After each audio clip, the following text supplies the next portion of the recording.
So good news, people, because for those who are never ever going to throw $3,500 at Apple for a Vision Pro headset, we have a lot of news regarding a cheaper version in the works that may interest you, so let's delve in. So this all began with some information from the information. They reported that Apple suspended work on the second generation Apple Vision Pro to focus on the cheaper version, and that's fantastic news, guys. I think the hardware right now is very much cutting edge, and Apple needs to focus on making this more accessible for consumers and getting it in more hands, because more people using it means developers have an incentive to make apps for the platform, bettering the overall experience. However, if rich Apple sheep only continue to use it, it will continue to be a niche platform for the riches. In fact, one supplier that makes key components for the Vision Pro apparently cut production by 50% in May after receiving a forecast from Apple that predicted weaker demand than expected, and apparently overall Apple's only sold 500,000 units,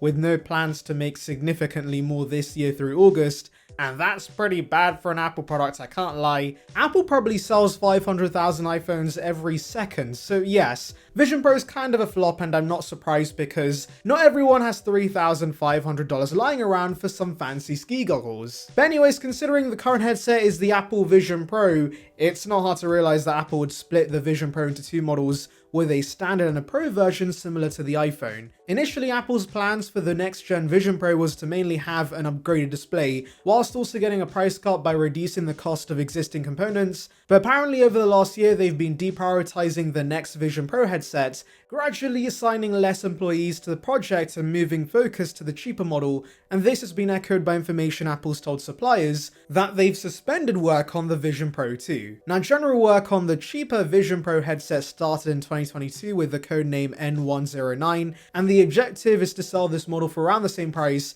as the high-end iPhone. So I thought this meant this would be $1,000, which would be perfect because whilst it's still high, it's much more acceptable, but worryingly the information uses the 1TB iPhone 15 Pro Max as the reference pricing. That's a $1,600 iPhone, and that's the iPhone pretty much no one is buying except the rich boys. I'm still worried about the cheaper Vision headset pricing, and I still feel they should aim for $1,000 because this headset's similar to the iPads mainly for entertainment, so I think that price would be ideal. Anyways, we shall hope for the best. Now, initially when Apple began to work on this cheaper version, they planned to launch this by the end of 2024, but earlier this year they did not have a firm prototype because they've been struggling to find ways to reduce the model's cost without sacrificing too many features, and so it may now release towards the end of 2025. That's not too long away. So how exactly is Apple making this cheaper, and why are they struggling with it? Well, Apple wants to retain the Vision Pro's high-end display components in the cheaper version, but those are the most expensive components, which makes sense because it's like 3K resolution per eye, and that's a lot of pixels. And so Mac Rumors previously reported that maybe instead of touching the display components, we could see fewer cameras, a simpler headband, and smaller speakers. Apple also wants the cheaper headset to be a third lighter, which I think is a good aim to have because nearly every review complained about the weight of the Vision Pro, and I wish I could try one, but it's not out in the UK yet, but as soon as it's in Apple stores, I will demo one because I do want to see how hefty it is and how massive it is on my face. You know what else would be a good aim to have, guys? To subscribe to this channel, of course, yay! Oh, that was a horrible segue, but anyways, it's free and it would bring you the latest about Apple right to the subscription box, so please consider it. It would be appreciated. Join the Saranbyte gang now. Now, I do want to mention, Gurman being Gurman, he tells us a completely different story, because why not add to the confusion? He claims Apple shifted resources to making a cheaper model even before the Vision Pro had released, which goes against what the information tells us, and I'm not sure who to believe because both are very credible, but at the very least, guys, both are claiming a cheaper model is coming, and that's great news. And Gurman actually shares further details on the cheaper model and what he's heard about what they're planning to cut. So according to him, there's going to be two key emissions. The cheaper Vision headset's going to have a narrower field of view, and it's going to be more reliant on a tethered iPhone or Mac. According to him, and I quote, "This would let Apple save money on the processing power and components needed to make the Vision Pro a fully standalone product."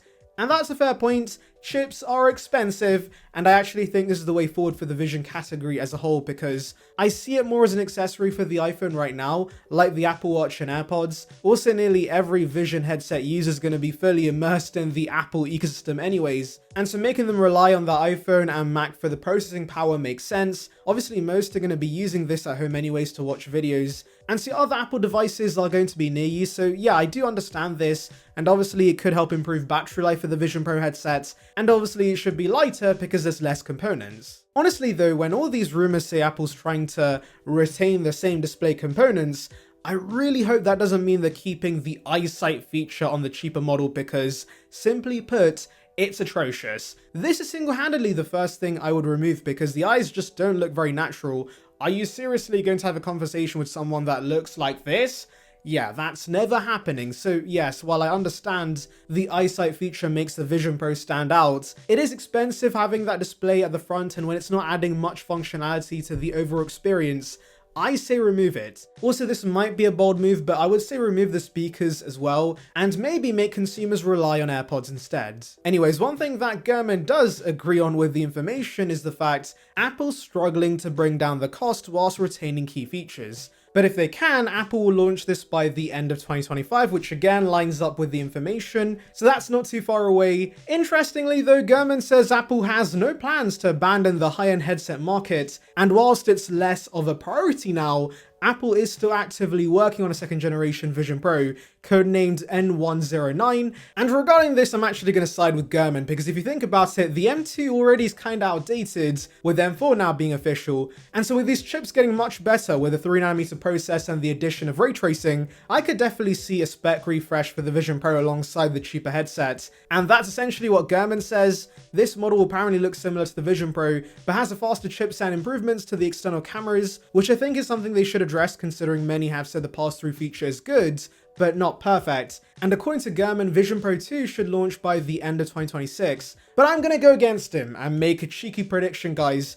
I still think we're going to see the Vision and Vision Pro 2 launch together at an October 2025 event. I know I shouldn't go against Gurman, but if you think about it, in the past when it comes to first generation products, they are quickly replaced by a new model, so I think the same is going to happen with the Vision Pro. Anyways, let me know your thoughts in the comments, make sure to like and subscribe for more content like this, and thank you for watching. Right guys, this year will be big for the Apple Watch, because guess what? It's turning 10, yay, double digits, happy birthday! So Tim is planning big things for the Series X, as well as a few minor updates for the Ultra, so let's delve in. If you're someone who loves the screen size of the Ultra but does not want to put up with the chunk of it, there is fantastic news, because